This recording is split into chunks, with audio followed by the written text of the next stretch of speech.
borde poético precioso. Así que muchas gracias, Miriam. Ha llegado el momento de presentar a nuestra segunda invitada, que tiene por nombre Stephanie Vázquez. Ella es una periodista venezolana graduada con honores de la Universidad Arturo Michelena, ubicada en Carabobo, Venezuela.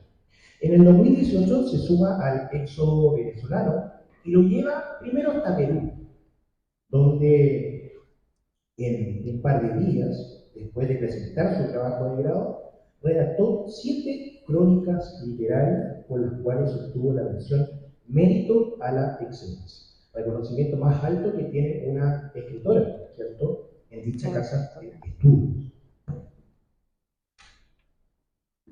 Por cierto, se inició a los 17 años como cuentista y fue invitada a la Feria Internacional del Libro de la Universidad de Carabobo, Venezuela. Durante su estadía en Lima, ganó el concurso Microrelatos en un Tuit, convocado por la Universidad Católica de Perú. En el 2019 emigra nuevamente a Chile para radicarse aquí, en Cabrero, donde gracias a la tranquilidad de esta comuna logra seguir escribiendo. Ella me comentaba que trabaja en el día y en la noche escribe. Un año después formó parte de la autoría de Previews, antología de 1000 ficciones publicada por la revista Previlla de Santiago de Chile.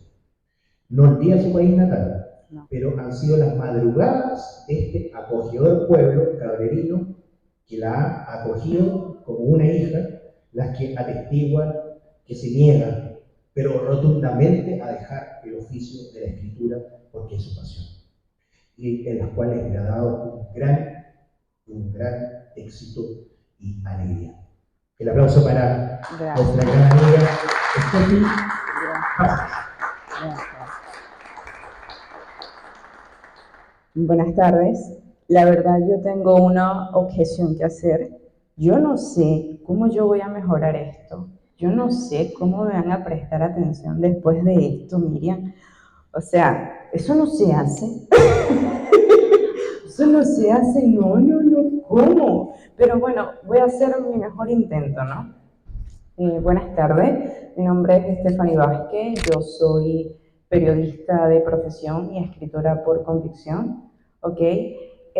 Primeramente, permítame por favor darle las gracias al Departamento de Cultura por la invitación, por siempre mantenerme allí, tenerme en cuenta. Eso, de verdad, ustedes no saben la alegría que me están dando.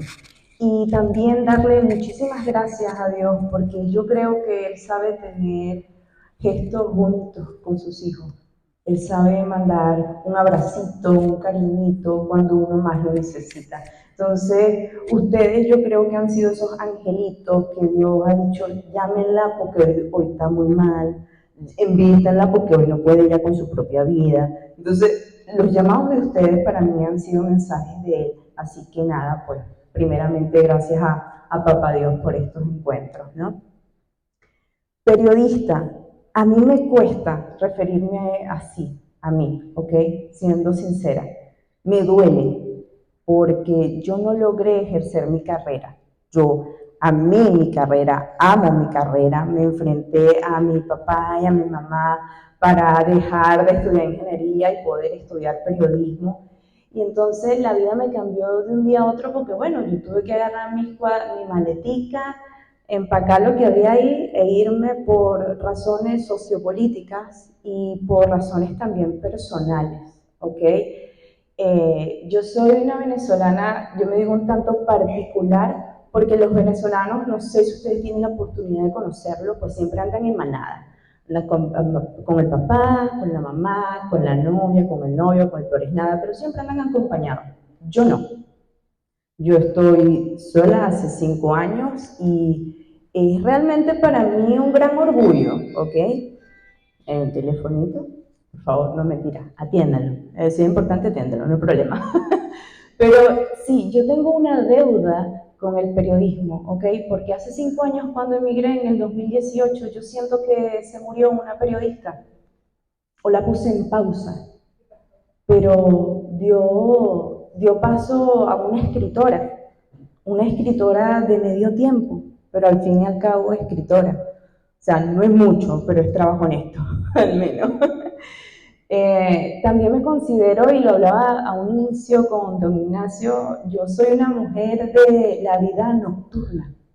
Y cuando yo digo esto, la gente se escandaliza y empieza la mente a andar. ¿Y qué es lo que hace esta mujer para vivir? De día, yo trabajo en lo que paga la renta, en lo que paga la luz, en lo que paga la comida, los gustos, las remesas que envío hacia Venezuela. Y de noche me tomo el permiso y la licencia de querer ser escritora. Y me rehúso a dejarlo, me mantiene viva, ¿ok? ¿Que cómo empecé yo este camino? Yo creo que comencé mucho antes de que yo supiera escribir mi propio nombre, de que supiera conjugar sujeto, verbo y predicado. Y con esto quiero decirles y contarles una anécdota que yo recuerdo que tomaba las hojas del computador de la casa, ¿ok? De la impresora, y tomaba esta plantilla de animales y comenzaba a dibujar, a garabatear, y yo podía durar horas viendo esta historia que en mi cabeza tenía sentido. Ya era una niña de 6 años, mi mamá por detrás de mi hermano, esta niña otra vez gatándome las hojas. Y bueno, eso era lo que hacía. Poco después, obviamente, fui teniendo cierta atracción por la literatura, me llamó mucho la atención, pero oficialmente mis cuentos, mis dos primeros cuentos fueron publicados cuando tenía 17 años y fue algo muy particular, ¿ok? Porque yo comienzo a escribir erotismo, que comentaba a un inicio, y esto fue más bien historias que me robé. Y yo le invito a que si a usted le gusta escribir, robe esa historia, que no sean suyas. La amiga que le cuente, o sea, lo peor que usted puede hacer es contarle un cuento a una amiga escritora. No, o sea, olvídenlo. Ustedes saben que eso va a ser con popul. Y lo que pasaba es que nosotros somos 4 hermanos, dos hembras y 2 varones, y a mis hermanos se les permitía tener novia, ¿ok? Era correcto. Pero a las niñas no. Y no hasta que tuviésemos la mayoría de edad, sino hasta que nos graduáramos de la universidad. Así que imagínense, nosotros, mi hermana y yo éramos excelentes estudiantes. O sea, nosotros éramos las más interesadas en graduar, urgente. No, total. Pero hubo por ahí, por supuesto, un besito robado. Claro, era pertinente y era oportuno. O sea, yo digo, las hormonas están, ¿qué hago? Uno no las puede parar así por así. Sin embargo, tenía amigas que me contaban sus anécdotas, ¿ok? Y eso era para mí espectacular, realmente. Y yo me permití escribir estas historias y hacerlas cuento, y así nace esta literatura erótica que yo no la busqué, ¿ok? No se preocupe, atienda el teléfono. Yo no la busqué, ella me buscó a mí, ¿de acuerdo? Así que estos primeros cuentos fueron publicados por la Universidad de Carabobo en un compilado con otros escritores que para ese momento formábamos parte de un grupo literario llamado Antonia Palacios. Y hicimos un compilado de cuentos y lo publicamos. Ese día, el bautizo del libro, nos permitieron a cada escritor llevar a algún acompañante. Por supuesto, yo en ese momento llevé a mi mamá y a mi papá, ellos estaban en el público. Cada escritor le tocaba, bueno, relatar su cuento. Cuando yo voy emocionadísima y bueno, yo termino de leer, se llamaba Una noche más. Yo lo termino de leer y yo enseguida miré a mi mamá. La cara de mi mamá era, ¿en qué momento si yo tanto la cuidé? O sea, ¿cómo sucedió esto? Así que, bueno, con un poco de argumentos logré disuadir el examen ginecológico que una vez le hicieron a mi hermana, y esto no es chiste, sí se lo hicieron, ¿ok? Para saber si aún nadie había purgado por allá abajo, ¿ok? Pero no, yo era un poco más astuta, ¿no? Y para ese entonces aún mi INE seguía intacto, ¿ok? No había nada, solamente era imaginación. Pero digamos que para ellos, para ese entonces, la cosa era tan fuerte que, bueno, les hacía mucho ruido. Después entendieron que era otra niña extraña, que era otra niña rara, sumamente rara en una familia de informáticos, de ingenieros. Les nació la ovejita negra, ¿no? Y nada, pues, aquí estoy. Después mi narrativa tuvo un vuelco, ¿ok? Que fue cuando decidí emigrar. Me encanta, a mí me fascina de verdad el erotismo, me encanta que la gente se sienta a leer y tenga esas sensaciones. Pero una de las cosas que a mí me fascina es captar al público masculino. A mí me encanta desarrollar personajes masculinos. Y para eso, digamos que durante un tiempo tuve que aprender a conocerlos muy bien, a hablar con ellos muchísimo, a mis hermanos, a mis primos, anotaba las cosas que me decían, porque para desarrollar un personaje masculino tienes que saber y pensar como ellos. Y para mí era importante captar ese público y recuerdo que en la universidad me cambié al nombre, yo empezaba a publicar como Maximiliano Bermúdez, porque Maximiliano es un nombre que a mí me gusta mucho y Bermúdez era el apellido de mi abuelo que no reconocía a mi papá, pero bueno, entonces por eso era Maximiliano Bermúdez. Entonces a mí me gusta realmente mucho captar al público masculino, es un reto. ¿Y por qué publicaba firmaba como hombre? Porque yo sabía que si ponía un nombre no me iban a leer, no lo iban a hacer, les iba a parecer aburrido. Entonces cuando yo empecé a difundir mis cuentos y después decían, oye, este cuento y lo otro, ¿quién lo habrá escrito? Y yo, fui yo. Y después, bueno, nada, pues se enteraron que era yo, con el tiempo ya fui calando y de alguna u otra manera ganando respeto o atención del lector masculino, y eso para mí es muy importante, en serio. Bueno, como les comentaba, mi narrativa cambió un enfoque cuando emigré en el 2018 y nació el cuaderno de Mónica. El cuaderno de Mónica está por allá en las estanterías. Lo comencé a escribir cuando estuve en Perú y lo terminé de escribir acá en Cabrero. Es una denuncia sociopolítica, ¿ok? No es una historia distinta a cualquiera que haya vivido cualquier venezolano, ¿ok? Son las vivencias que pude escuchar, que pude sentir de mis compatriotas a medida que los fui conociendo en el camino. Emigré por tierra, 7 días. Llegué al Perú con los pies súper hinchados, tenía yo 24, 25 años. Y allí me di cuenta que estaba haciendo una denuncia con ese libro. Y particularmente porque la gente cuando me lee me conoce, porque la historia es una periodista que trabajó para el gobierno, tiene mucho que ver conmigo, ¿ok? Yo trabajé para el gobierno directamente, yo hacía encuestas, básicamente trabajaba haciendo campañas para manipular a las personas. Ese era nuestro trabajo, ¿ok? Era periodismo institucional, le decíamos. Y no les voy a negar, y aquí hay que hacer un mea culpa, me encanta ese programa chileno.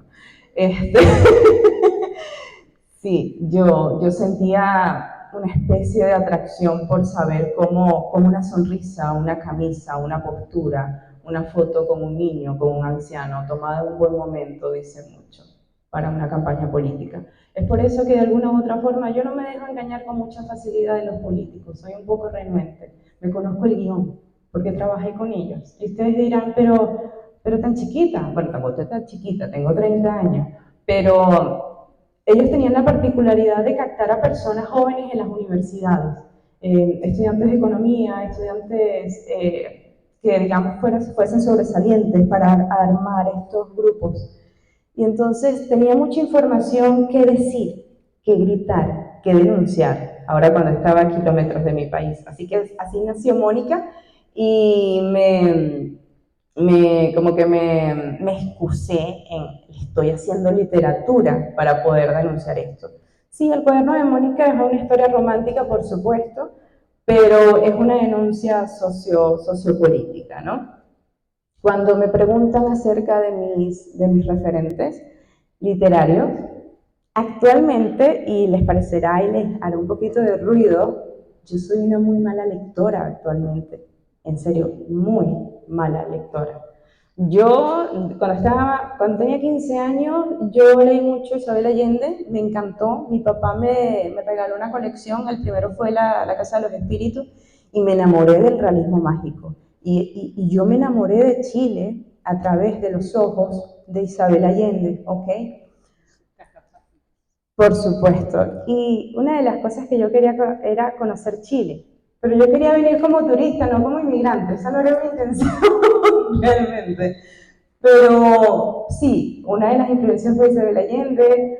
Amo el cuaderno de Maya. Por eso me tomé un poco el nombre para escribir el cuaderno de Mónica. De allí, pues, ese referente. Y conocí la isla de Chiloé porque fue una de los ambientes en los que se desarrolla esta novela.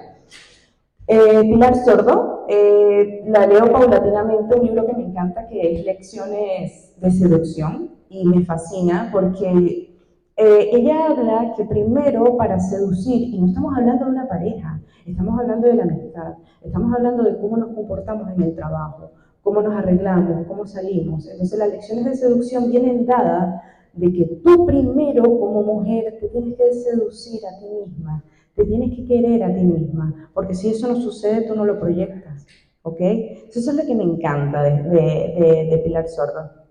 Hay un libro en particular de una periodista y escritora venezolana, que es Elizabeth Fuentes, se llama Mi marido es un cornudo. Yo no sé si ustedes entienden. ¿Qué entienden ustedes cuando yo le digo mi marido es un cornudo? Se imaginan, ¿verdad? Eso, ¿no? A mí lo que me encanta de esta novela es que esta mujer nos evidencia con estadísticas, con investigaciones de cuán infiel puede llegar a ser la mujer. O sea, nos quita el vestido de víctima y nos dice, sí podemos serlo.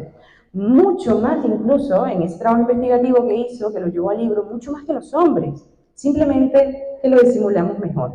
No es culpa de nosotros, o sea, no es culpa de nosotras, o sea, nosotros disimulamos más, ellos son los que les gusta hablar. Pero a mí me encanta este libro por ese punto, ¿no? Así que si tienen la oportunidad de leerlo, es súper cortito y es súper rico, en serio. A mí me hicieron una pregunta de qué significaba la narrativa para mí. La narrativa para mí no la pudiese, yo tendría no sé qué leerme, y aquí me estoy haciendo publicidad, para que ustedes mismos me definan si soy un poco femenina o un tanto transgénero para la narrativa. ¿Ok? Pero para mí la narrativa ha significado terapia, ¿de acuerdo? Antes de estudiar periodismo, escribía. Cuando estudié periodismo, escribí. Cuando emigré, escribí. O sea, yo todavía sigo haciéndolo. Y esto para mí es muy importante porque yo, cuando tengo la oportunidad, lo confieso, ¿ok? Yo tengo trastorno de despersonalización y desrealización desde hace un año, ¿ok? Y siempre la psicóloga me dice en las conversaciones, estadísticamente, tú no pudieras ser encargada del local donde eres encargada, de una ferretería, no pudiese ser financieramente estable, ¿ok? Tú no pudieras vivir sola como lo haces, tú no pudieras hacer eso, porque las personas que tienen trastorno de personalización estadísticamente no lo hacen. Y ella me pregunta, ¿cómo lo haces tú? Yo le respondo dos cosas. Con Dios, primeramente, y segundo, he conseguido un refugio increíble en la narrativa, ¿ok? He intentado que mis traumas o mi cruz, todos cargamos una cruz de una manera distinta, ¿ok? Yo sé que cada uno de ustedes tiene su pasado, tiene eso que no les deja dormir, ¿de acuerdo? Pero el trauma no es lo que nos hace fuertes, sino la forma y la manera en la que decidimos superarlo, ¿ok? No se trata de ser víctimas, ¿ok? Se trata de decidir qué hacemos nosotros con ese dolor, A mí me duele haber emigrado. Eso es una cuestión que yo día a día, o sea, me cuesta superar. Yo creo que yo soy la peor inmigrante que pueda haber. O sea, yo soy demasiado llorona, no hay día que yo no recuerde a mi gente, pero intento honrarlos a través de esto que hago humildemente, con algunos errores, ¿no? No es perfecto, pero me sana. Y al menos, aunque sea que alguien me lea, para mí ya es mucho, para mí ya es bastante. Y he tenido ese feedback de que me dicen, en sus momentos justos y precisos, no sabes cómo me identifiqué con lo que escribiste. Y eso me salva. Yo creo que estoy salvando a esa persona y esa persona me está salvando a mí. ¿Ok?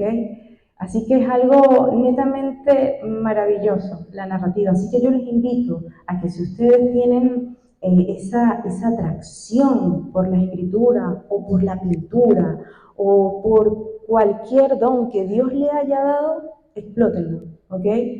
Porque, como les comenté que decía Antonio Machado, en cuestiones de cultura y saber, solamente se pierde lo que se guarda y se gana lo que se da. ¿Ok? Yo me encantaría leer y escuchar las historias de cada uno de ustedes para robárselas y escribirlas, pero no lo haré.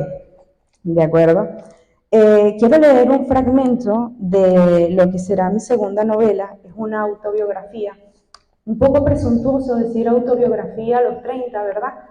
Pero puedo, quiero y lo hice. Además que yo dije, no voy a esperar mucho a que la mala memoria se me lleve los pocos y bonitos recuerdos que tengo. Ok. Y quisiera dar nuevamente gracias a Dios por usarme como instrumento de su creatividad. Esta autobiografía va a salir a mediados de este año, si Dios quiere. Se llama Mi vida en 23 kilos.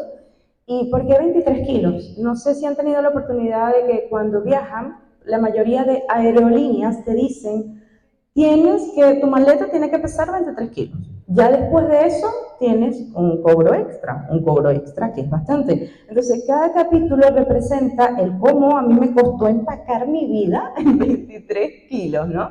Así que cada kilo es por lo general dedicado a mi familia, al lugar donde crecí, a mi barrio y a todo eso, ¿no? Dice así. Se supone que una autobiografía requiere más experiencia, una edad más creíble para haber vivido o sufrido lo suficiente. Tal vez se deba tener 4 décadas encima, un hijo muerto, 2 divorcios y una venidera crisis menopáusica. Ahí, justo ahí, suena conveniente escribirse la vida propia. Pero yo no quiero esperar a tanto para vaciar en papel mis pequeños pasos por el mundo.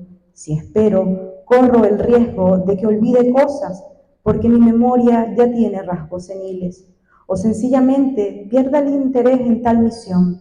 Además, quiero, puedo y me da la gana de garabatear mis recuerdos, porque últimamente sobrevivo por ellos. Me niego a regalarle al olvido los buenos y no tan buenos momentos del ayer. De igual forma, debo aprovechar la permisividad que me da la narrativa para escribir sin límites de espacio, porque aquí nadie te obliga a reducir tu historia a 23 kilos, como lo hacen la mayoría de aerolíneas y buses con el equipaje de bodega. Aunque haré todo lo posible por no aburrirlos, pero tengo humildemente la convicción de que mi vida es interesante, como la tuya también lo es, y daría lo que fuese por escucharla o leerla. Lo siguiente que contaré me hubiese gustado que fuese un sueño o una pesadilla, pero no fue así. Durante años me convencí que solo era producto de mi imaginación, aunque yo sé lo real de su naturaleza. Cada parte de mi cuerpo lo sabe, y ahora que me atrevo a escribirlo, puedo recordar que sucedió más de una vez. Describiré lo ocurrido conforme lo permita mi memoria, pues solo recuerdo breves momentos de aquellas situaciones. No sé bien cómo llegué al cuarto de la conserjería, sin embargo, estaba dentro. Quería salir de allí, pero 2 o 3 mocosos de mi edad no me dejaban. Uno metió su mano hasta mi pantaleta y tocó mi sexo. Yo grité y salieron corriendo. Me sentí tan incómoda, triste, confundida. No pude dimensionar lo sucedido. No sabía por qué me habían tocado, ni siquiera sabía que eso se tocaba. Me fui de ese cuarto molesta, llena de rabia, impotencia, pero no le dije nada a nadie, porque tampoco sabía cómo explicarlo. Ahora bien, no sé si antes o después de ese día fue cuando los morochos también decidieron apretar mi vagina muy fuerte. Estos eran hermanos gemelos, dos morenos escuálidos cabezones a quienes detestaba desde antes de aquel día. En otro descuido de mis maestras, estos niños también me tocaron donde no debían. Pero estos eventos solo hablan de las negligencias de un mal profesorado, quienes debían velar con más detalle los supuestos juegos de los niños bajo su cuidado. Durante años he cargado con este peso encima. Cuando intenté contárselo a mamá fue a la edad de los 15 años y ella sugirió que lo olvidara. Supongo que ya nada se podía hacer, pero su consejo menospreció mi abuso, porque así me sentí abusada. Creo que estos dos eventos traumatizaron mi intimidad hasta la vida adulta, junto con otras personas que también participaron en situaciones igual de incómodas. Pero no quiero comprometer a nadie de mi familia, ni mucho menos acusarlos de algo que para ellos era un juego. Pero mi cuerpo rechazaba sordamente. Quizás a estas situaciones les debo mi comportamiento prematuramente sexualizado que llegué a tener a tan corta edad.